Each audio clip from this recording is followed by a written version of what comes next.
कबीर जी ने इस उद्देश्य से कि गुरु जी के बिना मोक्ष नहीं हो सकता, और यदि मैं गुरु नहीं बनाऊंगा तो आने वाले समय में ये कहा करेंगे, काल का दाव लग जाएगा कि कबीर जी ने कौन सा गुरु बनाया था, बगैर गुरु के ही बात बन जाएगी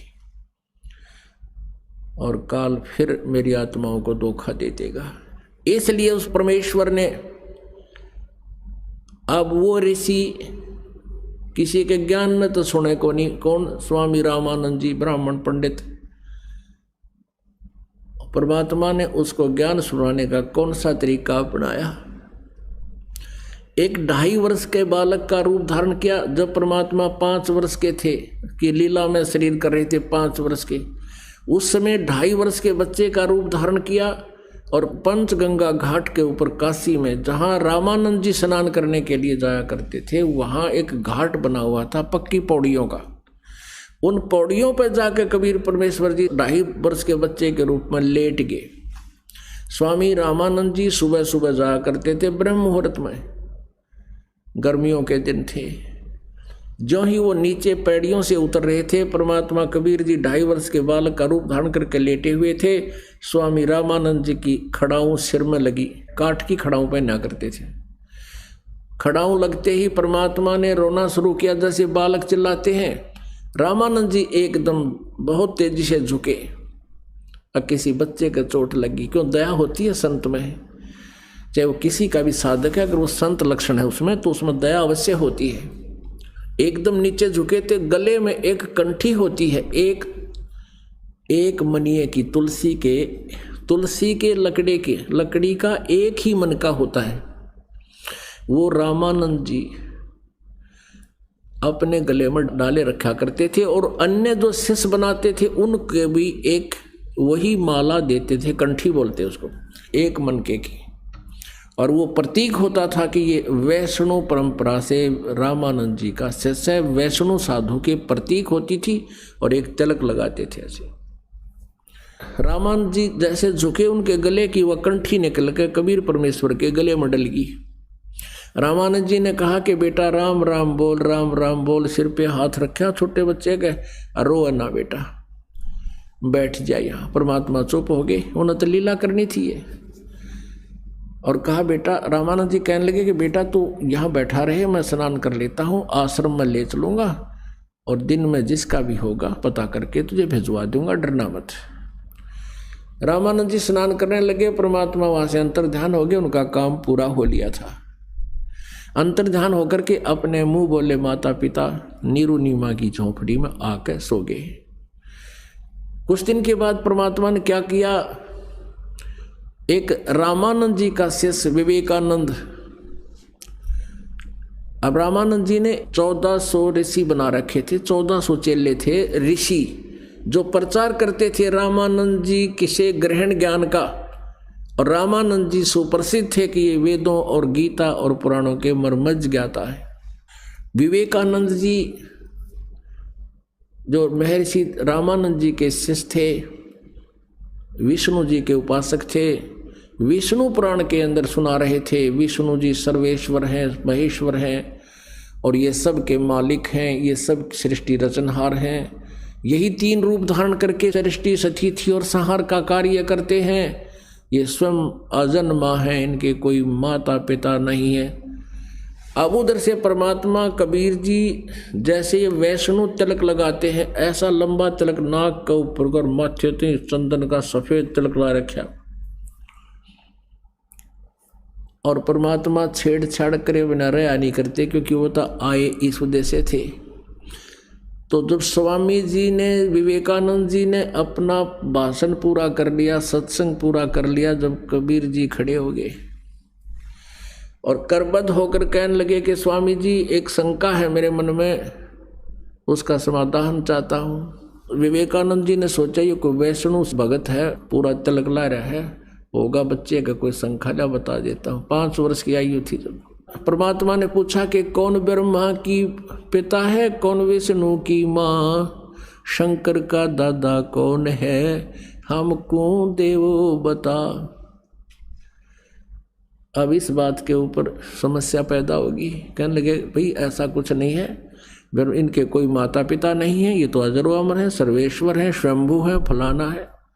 तब परमात्मा ने कहा कि स्वामी जी शिव पुराण के अंदर रुद्र संहिता पढ़कर देखिएगा, 5वें, 6ठे, 7वें और 8वें, 9वें अध्याय में, उसमें इनके विष्णु जी के माता पिता भी हैं। अब स्वामी जी वहीं पर ले रखी थी उसने, वो उसी समय खोला शिव पुराण को और देखा, देख भी लिया लेकिन माना नहीं। अपना आत्माओं परमात्मा 600 वर्ष पहले कहा करते थे कि 3 पुत्र अष्टंगी जाए, ब्रह्मा विष्णु शिव नाम धराए। माँ अष्टंगी पिता निरंजन, ये जम दारुण वंशन अंजन। कि ब्रह्मा विष्णु महेश के माता पिता ये काल सदा काल रूपी ब्रह्म, ज्योति निरंजन भी कहते हैं, और दुर्गा इनकी माता है। ये देखिएगा शिव पुराण।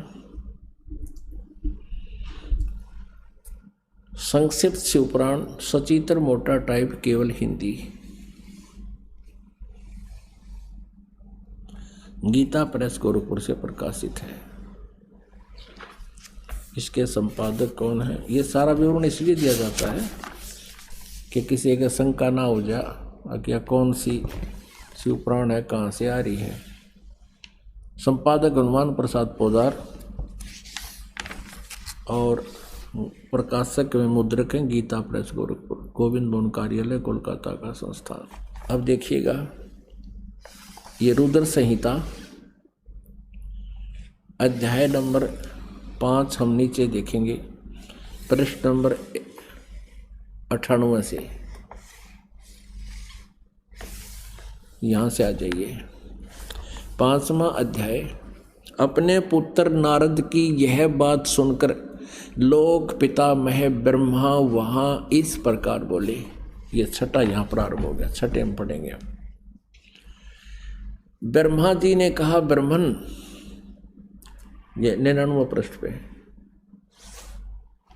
ब्रह्मा जी ने कहा, ब्रह्मन अपने पुत्र को कह रहा है, ब्रह्मा जी नारद को, देव शिरोमणे, तुम सदा समस्त जगत के उपकार में ही लगे रहते हो। तुमने लोगों के हित की कामना से ये बहुत उत्तम बात पूछी है। नारद ने पूछा था कि इनकी सृष्टि कैसे हुई सारे संसार की, तो ब्रह्मा जी बता रहा, जिसमें समस्त चराचर जगत नष्ट हो गया था, सर्वत्र केवल अंधकार ही अंधकार था, न सूर्य दिखते थे न चंद्रमा, अन्य ग्रहों और नक्षत्रों का भी कोई पता नहीं था, न दिन होता था न रात, अग्निवायु कुछ भी नहीं था, सता नहीं थी। उसमें तत्सद्ब्रह्म, इस श्रुति में जो सत सुना जाता है वो एकमात्र शेष था। अब आगे देखिएगा 100 पृष्ठ पे, जिस परब्रह्म के विषय में ज्ञान और अज्ञान पूर्ण उक्तियों द्वारा इस प्रकार विकल्प किए जाते हैं, उसने कुछ काल के बाद द्वितीय की इच्छा प्रकट की। उसके भीतर एक से अनेक होने का संकल्प उदित हुआ। उस निराकार परमात्मा ने अपनी लीला शक्ति से अपने लिए मूर्ति यानी आकार की कल्पना की। मूर्ति माने आकार। जो वह मूर्ति रहित परम ब्रह्म है, उसकी मूर्ति यानी उसका साकार स्वरूप भगवान सदाशिव है। अर्वाचीन और प्राचीन विद्वान उन्हीं को ईश्वर कहते हैं। उस समय एकाकी रहकर स्वेच्छानुसार विहार करने वाले उन सदाशिव ने अपने विग्रह से स्वयं ही एक स्वरूप भूता शक्ति की सृष्टि की, जो उनके अपने श्रीअंग से कभी अलग होने वाली नहीं थी। उस पराशक्ति को प्रधान प्रकृति गुणवती माया बुद्धि तत्व की जननी और विकार रहित बताया गया है। ये काल के शरीर से निकाली थी परमात्मा ने। परमात्मा ने ब्रह्मा जी को कुछ ज्ञान बताया था, उसी ज्ञान के सुने सुनाए को ये ऐसे बता रहा।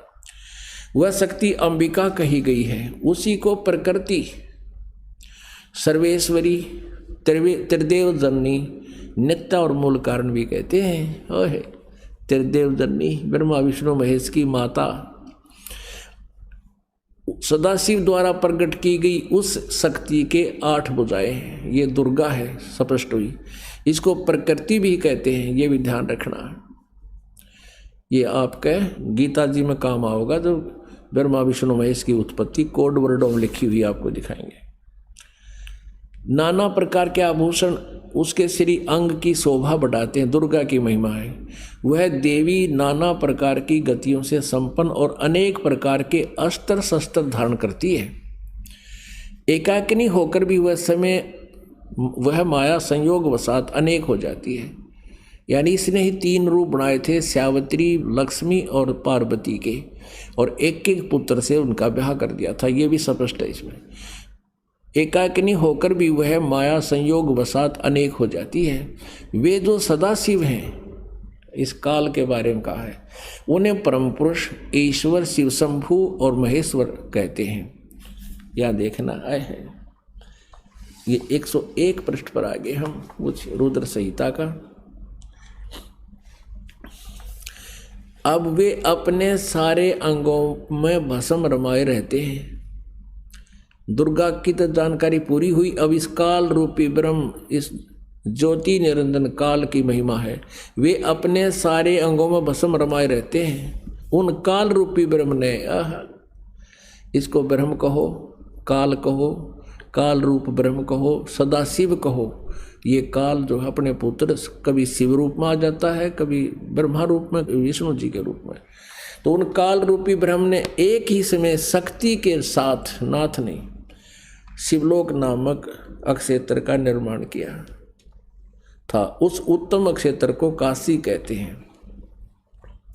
वे प्रिय और प्रियतम रूप शक्ति और शिव जो परमानंद स्वरूप हैं, उस मनोरम क्षेत्र में नित्य निवास करते हैं। वे प्रिय और प्रियतम यानी पति पत्नी रूप में शक्ति और शिव, दुर्गा और ये काल रूपी ब्रह्म, ये सिद्ध हो गया कि दुर्गा और काल है जो परमानंद स्वरूप है, उस मनोरम क्षेत्र में नित्य निवास करते हैं। यहाँ देखो, देवर से ब्रह्मा बता रहा है अपने पुत्र नारद को, एक समय उस आनंद वन में रमण करते हुए शिवा और शिव के मन में, दुर्गा और काल के मन में यह इच्छा हुई कि किसी दूसरे पुरुष की सृष्टि करनी चाहिए, जिस पर यह सृष्टि संचालन का महान भार रखकर हम दोनों केवल काशी में रहकर इच्छा अनुसार विचरें और निर्वाण धारण करें। इन्हें सोचा कि को बालक उत्पन्न करा और उसने सारा ढूंढमा से मिलवा दें। क्या ऐसा निश्चय करके शक्ति सहित सर्वव्यापी परमेश्वर शिव ने अपने वाम भाग के 10वें अंग पर अमृत मल दिया है, यानी पति पत्नी व्यवहार किया। फिर तो वहां से एक पुरुष प्रकट हुआ, यानी एक बालक की उत्पत्ति हुई। उसका नाम के दरिया, वो शिव पुराण 102 पृष्ठ पे। शिव ने कहा, इस काल ने कहा कि वत्स बेटा, व्यापक होने के कारण तुम्हारा विष्णु नाम विख्यात हुआ। अब ये हो गया 6ठा अध्याय यहाँ समाप्त। अब 7वें में क्या कहता है ब्रह्मा जी? ब्रह्मा जी कहते हैं देवर से, यानी नारद जी, तत्पश्चात कल्याणकारी परमेश्वर सांब सदाशिव ने पूर्ववत प्रयत्न करके जैसे विष्णु पैदा किया, मुझे भी अपने दैन्य अंग से उत्पन्न किया। अपनात्माओं, यहाँ इस शिव पुराण के अनुवादकर्ता ने यहाँ तक गड़बड़ कर दी कि भाई शिव जी से शिव की उत्पत्ति कैसे लिखूं, गोलमोल कर दिया। अब देखो, कहते हैं सच्चाई छुप नहीं सकती। चोर चोरावे तू बड़ी गाड्डे पानी में, वह गाड्डे वह ऊपर आवे, सच्चाई छनी ना। ये देखिए 110 पृष्ठ पे। अब 9वां अध्याय के लास्ट में लिखा कि इस प्रकार ब्रह्मा, विष्णु और रुद्र, इन 3 देवताओं में गुण है परंतु शिव गुणातीत माने गए। ब्रह्मा, विष्णु और शंकर, रुद्र कहो चाहे शंकर कहो, शिव को महेश कहो, इन तीनों देवताओं में तो गुण है, और ये चौथा इनका पिता इन न्यारा है। हो गए 4 न्यारे न्यारे। एक समय भगवान ब्रह्मा और भगवान विष्णु का आपस में झगड़ा हो गया। अब झगड़ा इनका कैसे होता है कि जैसे ये साधक साधना करते थे, मेडिटेशन हठ योग करके समाधिस्थ होते थे, तो काल इनको भ्रमित करने के लिए किसी को तो विष्णु रूप में दर्शन दे देता, तो ऋषि महर्षि सोचते कि ये विष्णु जी देवता है, ये पूर्ण परमात्मा है, और उनको आकर पुल बांध देते कि आप ही समर्थ हो, आप ही सर्वशक्तिमान हो। मन समाधि दशा में आपके दर्शन हुए, आप खुद परमात्मा हो, आप अपने आप को छुपाए हो। तो इस बात से विष्णु जी फूल कर दोहना कोपा हो जाते और सोच लिया कि मैं ही भगवान हूँ। 1 ने 2 ने 10 ने 20 ने ऐसे ही कहा।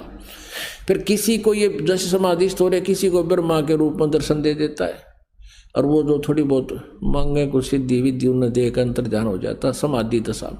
तो वो क्या कहते थे कि हे भगवान, ये ब्रह्मा जी को कहते आप खुद पूर्ण परमात्मा हो, आप ही समर्थ हो, हमने समाधि दशा में आपका दर्शन पाए हैं, और आप ही समर्थ हो, आप अपने आप को छुपाए हुए हो, आप सृष्टि के रचनहार हो। और किसी को शिव रूप में दे देता है तो वो सोचते हैं शिव ही सृष्टि रचने वाला है, ये छुपाए हुए हैं अपने आप को। तो इसी आधार से ब्रह्मा जी ने तन्नो सोच लिया मैं सृष्टि करता, सब मेरे से उत्पन्न हुए। और विष्णु जी ने ये सोच लिया कि मैं सबका मालिक। एक दिन ब्रह्मा जी आ गए विष्णु जी के पास। ब्रह्मा जी को देखकर विष्णु उठे नहीं, ये जान करके मैं इससे बड़ा हूँ और मैंने इसकी उत्पत्ति की है, जैसे उसने और ऋषि महर्षियों से सुन रखी थी। उधर से ब्रह्मा जी ने सोचा कि मैं इसका बाप हूँ, मैं इसका जनक हूँ, और ये मेरी आदर भी नहीं कर रहा है। ब्रह्मा जी कहने लगे बेटा उठ देख, मैं तेरा बाप आया हूँ। हाँ, विष्णु जी कहे कि मैं तेरा बाप हूँ, तू तेरा जन्म मेरी नाभि कमल से हुआ है। इस बात पर दोनों का झगड़ा हो गया। अब उन झगड़े को समाप्त करने के लिए इस काल ने, सदाशिव ने बीच में एक पिलर खड़ा कर दिया, लोहे का, शिवलिंग बोलते हैं उसको। वो लोहे सफ़ेद एक नूरी एक पिलर सा खड़ा कर दिया। तो ये दोनों ने झगड़ा था, छिया दिया छोड़, उसको ढूंढने लगे उसके एंड को। कहने का भाव यह कि फिर ये शिव रूप में प्रकट हो गया। और फिर ये क्या समझाता है, ब्रह्मा विष्णु महेश इनसे प्रसन्न किया तो काल इनको धोखा देता है कि ये तो मेरा साकार रूप है, यो पिलर, और मैं निराकार रूप हूँ। मैं अब तुम्हारे सामने साकार बनकर आया हूँ, मैं ही भगवान हूँ, तुम अपने आप को भगवान मत समझो। अब देखो विद्वेश्वर संहिता, ये वही शिव पुराण गीता प्रेस गोरखपुर से प्रकाशित। और ये देखो ब्रह्मा विष्णु महेश का आपस में झगड़ा हो गया था, बीच में यो स्तंभ खड़ा कर दिया, इसको लिंग बोले, शिवलिंग। और ये अब 25 पृष्ठ पे हम दिखाते हैं। ब्रह्मा और विष्णु ने पूछा प्रभु सृष्टि आदि 5 कर्तव्यों के लक्षण क्या क्या हैं यह हम दोनों को बताइए। भगवान शिव बोले, युग काल बोला कि मेरे कर्तव्यों को समझना अत्यंत गहन है, तथापि मैं कृपा पूर्वक तुम्हें उनके विषय में बता रहा हूँ। अब यहाँ देखो, यहाँ देखिएगा 26 पृष्ठ पे संक्षिप्त शिव पुराण नीचे आते हैं। अब ये काल शिव रूप में खड़ा क्या कह रहा है, पुत्रों तुम दोनों ने तपस्या करके प्रसन्न हुए मुझ परमेश्वर से सृष्टि और सतिथि नामक 2 कृत प्राप्त किए, ये तुमको बहुत प्रिय है। अब देखो ये तो 2 तो ये हो गए ब्रह्मा और विष्णु। और फिर क्या कहता है, इसी प्रकार मेरी विभूति स्वरूप रुद्र और महेश्वर ने, यू मैं गलत लिखा है, 2 अन्य उत्तम कृत संहार और तिरोभाव मुझसे प्राप्त किए हैं। तो 2 तो ब्रह्मा विष्णु महेश हो गए, और 2 ये रुद्र और महेश हो गए। बोलनिया 5वां इस सिद्ध हो गया कि ब्रह्मा विष्णु और रुद्र और महेश इस काल के ही पुत्र हैं। ये अपने पुत्र इस शिव को ही इन 11 रुद्रों का मुखिया बनाता है, इसलिए यही एक रुद्र रूप भी धारण करता है। वैसे वो लीला काल की ही होती है। तो यहाँ ये महेश और रुद्र को 4 सुनकर अब भ्रम ना पड़ना, हमने ये देखना है कि ये ब्रह्मा विष्णु और महेश ये इनसे न्यारा है जो इनका पिता जो ये बोल रहा है जिससे इनका जन्म हुआ है। हमने 4 सिद्ध करने थे ये न्यारे न्यारे। तो ब्रह्मा विष्णु और महेश, रुद्र भी इन्हीं की एक अलग से इन्होंने बना रखा मुखिया, वो अलग है। तो ये ब्रह्मा विष्णु और ये महेश ये इस काल के पुत्र हैं। ये सिद्ध करना था। इनका जन्म और दुर्गा इनकी माता है। अब पुण्यात्माओं, अब वो विवेकानंद जो महर्षि रामानंद जी का शिष्य था, उसने आंखों देख लिया कि ठीक लिखा है, लेकिन अभिमान वश माना नहीं और कहने लगा तू क्या जाने पुराणों के बारे में, तू कौन है, कहाँ से आया है, छोटी सी उम्र का बालक, तुझे क्या पता पुराणों में क्या लिखा है। परमात्मा तो बोले नहीं। उससे पहले वह श्रोता कहने लगे ये तो नीरू का बेटा है, ये जुलाहे का पुत्र है। तो ब्राह्मण बात बदल गया। वह तो हटाना था वहाँ से, उनका सबका ध्यान पलटना था। कहने लगे अरे तूने ये तिलक क्यों लगा रखा है, तूने कोई गुरु बनाया है? हाँ कहाँ जी गुरु बना रखा। कौन है तेरा गुरु? और तू शूद्र जाति का? हाँ मैं शूद्र जाति का और मैंने गुरु बना रखा है। कौन? जो तेरा गुरु है वही मेरा गुरु है। अब विवेकानंद ने कहा देखो रे लोगों कितना झूठा है, पाखंडी है।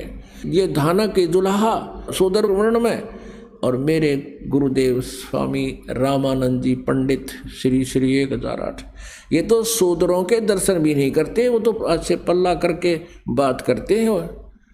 और ये कहता है देखो मेरे गुरुजी की बेइज्जती कर रहा। तेरे अभी जाता हूँ गुरुजी के पास, तेरी दोनों सहमत आएगी, तुझे सबक मिलेगा और तुम भी आना श्रोता हो वहाँ पर देखना। वो बात थी वह रोड़ा रड़ा दी, सच्चाई को ऊपर आने नहीं दिया। और पुण्यात्माओं कहने लगा कल देखूंगा तने। तो पुण्यात्माओं आगे की कथा फिर कल सुनावांगे आपने। बोलो सतगुरुदेव।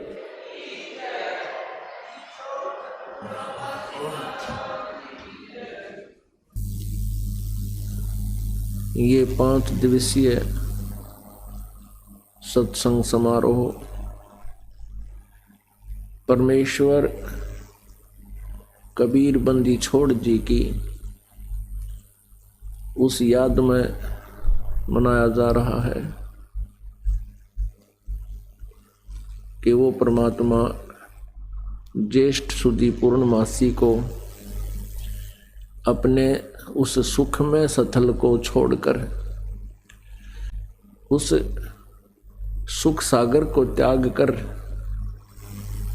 अपनी प्यारी आत्माओं को इस काल के जाल से छुटाने के लिए, इस काल का भेद बताने के लिए, आध्यात्मिक ज्ञान को पुनः बताने के लिए वो परमात्मा प्रकट हुए।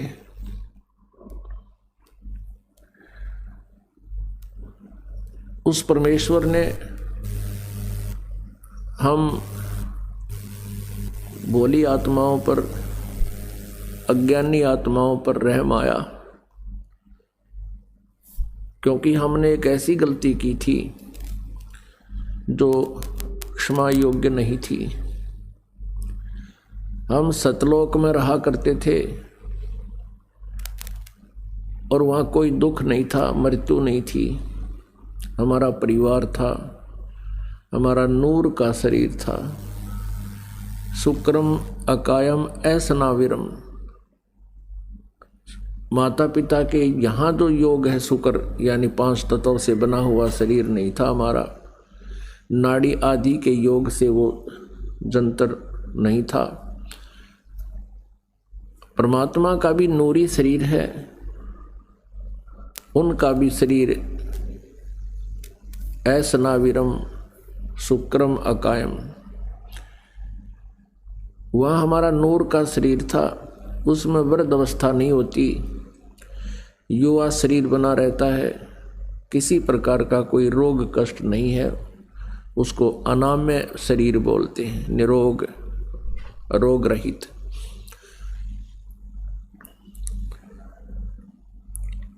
हम वहाँ पूर्ण रूप से सुखी थे, प्रत्येक वस्तु उपलब्ध थी, कोई पदार्थ का अभाव नहीं था।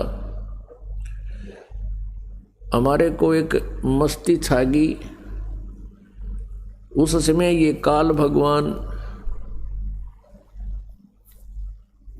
ये ब्रह्म जो 21 ब्रह्मांड का प्रभु है, ब्रह्मा विष्णु महेश का पिता है, दुर्गा का पति है, ये सतलोक में तप कर रहा था। इसका उद्देश्य था कि मैं अलग से राज्य प्राप्त करूं। ये तो अपने स्वार्थवश डलेड हो रहा था और हम इस पर आसक्त हो गए। जैसे कोई हीरो हीरोइन या नेता अभिनेत्री जो कोई एक्टिंग करते हैं, ये युवा वर्ग उसके ऊपर अननेसेसरी अट्रैक्ट हो जाता है, जिसका कोई यूज़ नहीं, उनको कोई लाभ नहीं। वो अपने पेट के लिए सारी चटक मटक करते हैं और हम उनकी तरफ आंखें फाड़े देखते रहते हैं। सिनेमा घरों में जा कर के या टीवी के ऊपर बैठ कर के अपना समय और पैसा दोनों व्यर्थ करते हैं। यही रोग हमारे को वहाँ लगा था। ये अपना राज्य अलग मांग रहा था, उससे तप कर रहा था, तब से राज्य प्राप्त होता है। ये विधान है प्रभु का, विधाता का, और हम बेमतलब इसके ऊपर आसक्त हुए और हम अपने उस परमपिता को भूल गए जिसने हमें वहाँ सभी सुख सुविधाएं उपलब्ध करा रखी थी। कोई रोग नहीं था, कोई मृत्यु नहीं थी, किसी चीज का अभाव नहीं था। हम अपने परमपिता से हृदय हटाकर इस काल के ऊपर आसक्त हो गए। परमात्मा ने बहुत बार हमें आकाशवाणी की कि तुम ये साहब सभी भक्तों को, जिनको भी ये वीडियो पसंद आया हो तो वीडियो को लाइक और चैनल को सब्सक्राइब करके जरूर जाएं।